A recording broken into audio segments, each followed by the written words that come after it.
All right, so let's look at the different styles. Again, very different depending on where you're growing Cabernet. But in general, Sonoma is very similar to Napa. You get a lot of dark fruit, concentrated, but the wines tend to maybe have a little more fleshiness, a little bit more suppleness, and a lot of complexity. Use maybe, again, a little bit less new oak. You know, when you charge more for your wines like they do in Napa, you can afford more new oak.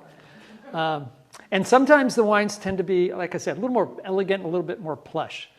I think one of the things that people, when they think about comparing Napa and Sonoma, you know, Alexander Valley and Knights Valley, northern Appalachians, warmer, are sort of the Napa Valley of Sonoma because they grow some magnificent Cabernet Sauvignons.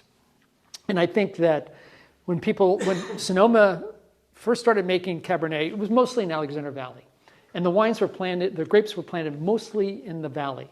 And the wines had maybe a little vegetative character because the soils are quite fertile. They tend to be very soft.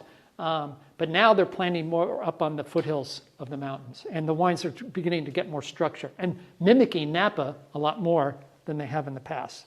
So it's not as easy to differentiate Napa and Sonoma nowadays as it used to be, in my opinion.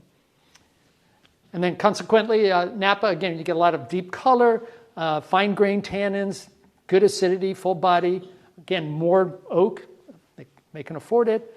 A little bit maybe, you know, I'm not sure that this is still the case, but maybe more aging potential. Maybe, maybe not, because Sonoma is making much more strides, I think. They tend to be a lot of single varietal or blended. But one of the big things in Napa is it on a valley floor where you get that more supple, rounder style, or on the hillsides or up on the mountains where you get more structure, more tannin, more backbone.